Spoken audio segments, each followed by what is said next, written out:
Aerotree was established about 25 years ago. It was since 1998.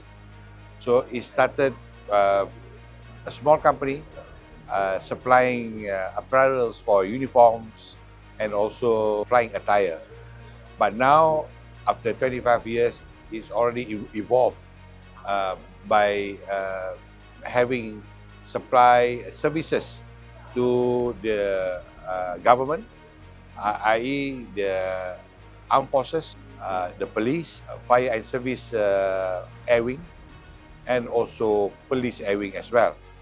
So we are providing support as an MRO, as well as supply them services in terms of providing them platform for them to use.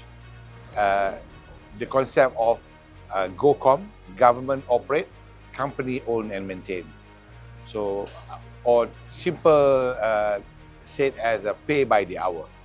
For example, for the Royal Malaysian Air Force, we provided these two particular service. One is what we call ACMI, that is Air Combat Maneuvering Instrumentation. This is a kind of simulation for the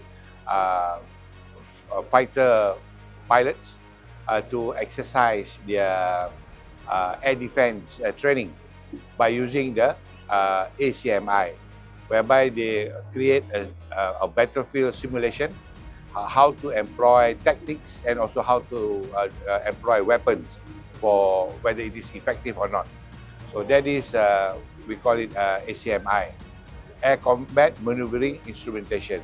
So it is a rangeless, whereby we can bring it the system to operate within Malaysia, whether it is in West Malaysia or East Malaysia. The other service that we provide is multi-engine conversion unit. This is for basic pilot who graduated from Aerotree to get their basic wing. Then they will channel into fighter aircraft, transport aircraft or helicopters. So this platform, we provide a King Air 350i for them to undergo the multi-engine conversion unit. The concept is also GoCoM, that is government operate, company own and maintain, and we will charge them by the hour.